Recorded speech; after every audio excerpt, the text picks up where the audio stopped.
If this is your first or second time here, hope you enjoy the video. If this is your third time here, go ahead and hit that subscribe button so you can stay up to date on when I upload. Now, as we figured in the last video, the Great War's nuclear devastation was just the beginning of the end for Fallout.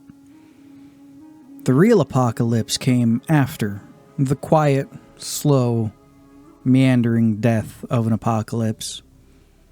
But I already talked about that one in my video called The Quiet Apocalypse of Fallout. What we're going to talk about in this one is how the world continues to suffer from, well, when the nukes fell, and the prolonged and slow end to the entire world of Fallout. The direct aftermath of the bombs falling. Post-Great War, the world experienced nuclear winter, as we all figured it probably would have. It's characterized by its black rains laden with radioactive ash. This is where most of the radiation in the ambient Fallout world comes from, mind you. Due to the rains. The Fallout-laden rains. And that led to a significant climate shift throughout the world. The ash that stayed suspended in the air for long periods of time, that's what caused the nuclear winter.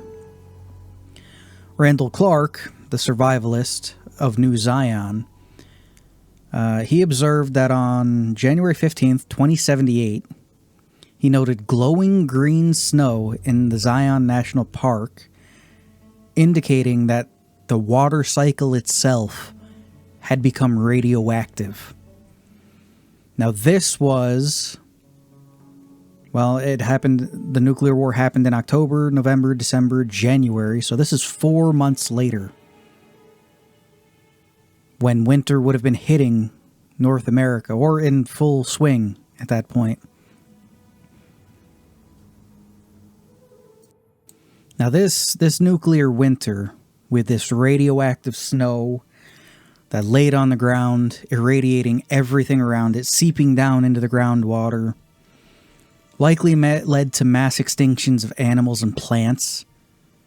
Like, sure, if it was just some radioactive water, the plants probably could have coped with it better, but radioactive snow coating everything would have killed the stuff off quickly and led to an abrupt change in climate. The thing that killed off most plant and animal life, though, would have been due to what's called nuclear summer. Right? Nuclear summer isn't something people talk about much. We all know about nuclear winter, you know. All the ash goes up in the air, blocks the sun from hitting, everything gets super fucking cold, it snows a bunch. Nuclear summer is when that ash clears away, and then the unbridled UV radiation that can now get through the holes ripped in our atmosphere that would have allowed the ash to go up so high to begin with, would just annihilate everything that they came into contact with. How's the old saying go? The sun is a deadly laser, right? Well, the sun would have been a deadly laser again. And it would have killed off most plant life, which is why everything still seems so scorched and dead for the most part in the Fallout games. This is the reason why. It's not that the bombs killed off everything, it's that the sun killed off everything. Now, a very strange thing also happened. And this goes to show that things are getting worse in the Fallout world. There's a point in time, noted in the Fallout Bible, known as the Great Winter of 2130. Decades later, after the end of the nuclear winter, another severe winter hit. This winter was known as the Great Winter, and it's notable because it actually slowed down the Master's efforts to collect humans to make into super mutants for the Unity. So it's noted to have happened and been so bad that, well, it slowed down the Master and his army. But this points towards something worse happening in the Fallout world. So we'll lead into lingering hazards that may be exacerbating the problem. For instance, like the glowing sea. Still highly radioactive after almost 2 centuries, suggesting it's still bleeding out further and further, damaging what life still lives that isn't dependent on radiation at this point. Then you have the failed attempts to try to fix the problem before it even happened, such as Vault 22. I'm fairly sure they were trying to create some type of plant life that would be able to survive a nuclear war like this. All they did was make Ant-Man eating plants at that point, though. The biggest thing is the radiation storms, right? Normal radiation used in like nukes and whatnot, while it can create like radioactive ash storms and it mixes with,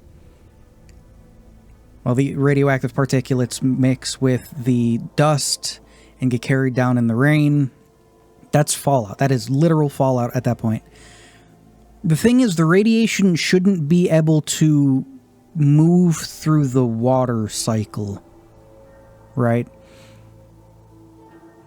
When the water evaporates off, the radioactive particulates should stay where they were, not stay with the water. So that either shows that this is some type of strange radioactive material I've never heard of, which is likely, or that something strange is going on with the radiation. That maybe everything is so irradiated to a point to where the water just can't escape it.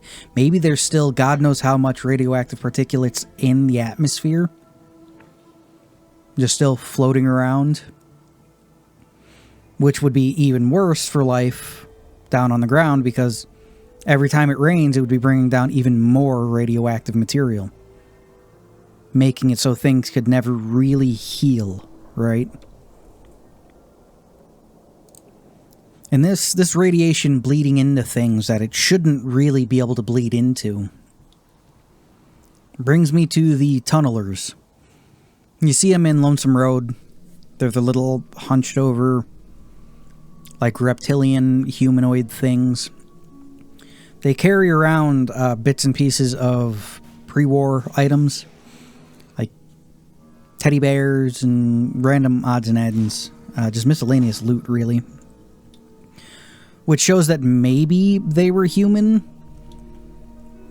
Other things hint that they were some type of ancient species that lived underground and were much smaller.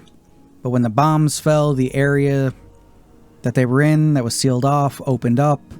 The radiation changed them into what they are now, and now they're, I guess they breed extremely quickly and they can rip apart death claws when in big enough groups.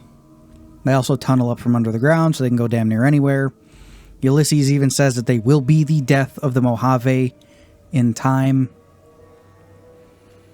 Things like this keep popping up, because apparently they weren't there before the nukes went off in the Divide, so this is just fairly recent that they popped up. Shows that there are new dangerous species that radiation is creating at this point. And mind you, it could be radiation mixed with some type of FEV that was used as like a dirty bomb type deal. I don't know. But I don't think the FEV virus would have spread so quickly from the places that it was kept in. I could be wrong on that one. But with the proliferation of super mutants, how abundant they are almost everywhere, it goes to show that there are either more instances of FEV out there than we initially thought, or that super mutants may also be able to naturally occur like ghouls do, which would just be concerning.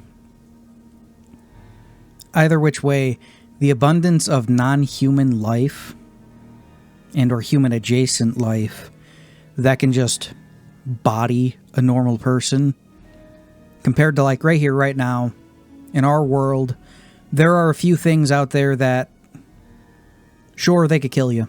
You know, that's just how it is. Grizzly bears, Kodiak bears, polar bears, lions, tigers, hippos, elephants. But North America-wise, not counting like Canada or Alaska, some of the biggest things we have are like moose, black bear, mountain lions, maybe some feral hogs, but those are few and far between, right? And we can also quickly and easily deal with them should we need to. Compare that to like deathclaws, yaoguais, tunnelers, cazadors, stingwings, bloodbugs, bloatflies, geckos, radroaches, mantises. The list goes on and on and on, right? And those are just the things that can kill you, and not the things that are smart enough to use a weapon to kill you. But one of the biggest reasons, though, is the regression of damn near everything else. It took, what, well over 100 years before anyone tried to rebuild in any substantial way. And I'm not talking about the reconstruction effort after the war, but the reality of it is the NCR, Caesar's Legion, maybe the East Coast Brotherhood are really the only ones that tried to knit society back together in some meaningful way, with one group of law that, well, overrides all other law in the wasteland to try to bring some semblance of order back to everything. But even then, the NCR's damn near collapsed. If you go by the show, apparently the NCR has collapsed.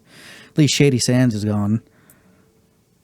Caesar's Legion cannot sustain itself, and the East Coast chapter of the Brotherhood is in a weird area due to Fallout 4. So there's no real society left. And with all of them vying for scraps of the old world, trying to put to use what they can, that's just making it harder and harder for anyone that comes after to try to rebuild in any meaningful way. Right? Like I was watching, what the fuck is it called? Dr. Stone. It's an anime. And they explain that if humanity was blasted back to the Stone Age, we probably wouldn't be able to progress again because all of the easy-to-use resources are pretty much gone. And I see that being a problem in the Fallout universe, because there's only just so much usable shit that's left floating around in the ruins of the old world. But you couple that with the radiation seeming like it's getting worse and has just become a natural part of everything. The weird life forms that keep popping up to fuck everyone's day up. Along with the weird diseases that seem to go around, the random mutations that can happen to people, as shown in like Fallout 76. Along with a plethora of other flora and fauna problems, and pretty much every normal and diverse piece of plant life being completely destroyed. It just seems like the world is getting worse off, more so than it's getting better. Like maybe the activation of an actual Garden of Eden creation kit somewhere would help the problem. Or maybe FEV being used to modify plant life so that it can now live in the wasteland could also help remedy the problem. Any which way, the problems that have arisen and the way everything keeps going, I think there's no way to actually rebuild in the world of Fallout. Like maybe you can get a few city-states here and there, but you're not going to have any world-spanning empires or anything like that. The largest nations we will probably ever see in the Fallout universe, the NCR and Caesar's Legion. I do talk about the East Coast Brotherhood because apparently at one point they became, well, more of a government than an ideology. They took care of the civilians and the like, and they kept them safe, and the civilians had to abide by the Brotherhood's law, which pretty much made them all part of the Brotherhood, whether they liked it or not. Anyway, so just to recap here, Fallout World's prolonged decline resulted from a combination of environmental catastrophes, persistent radiation that does not seem to be dissipating or going away, emerging threats due to fucking weird radiation augmented things that want to kill you, and just people being people.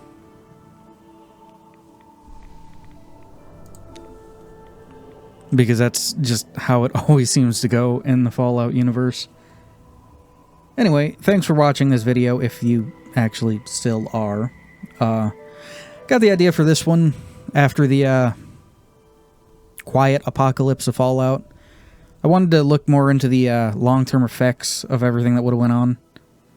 And this is what I came up with. Thanks for watching.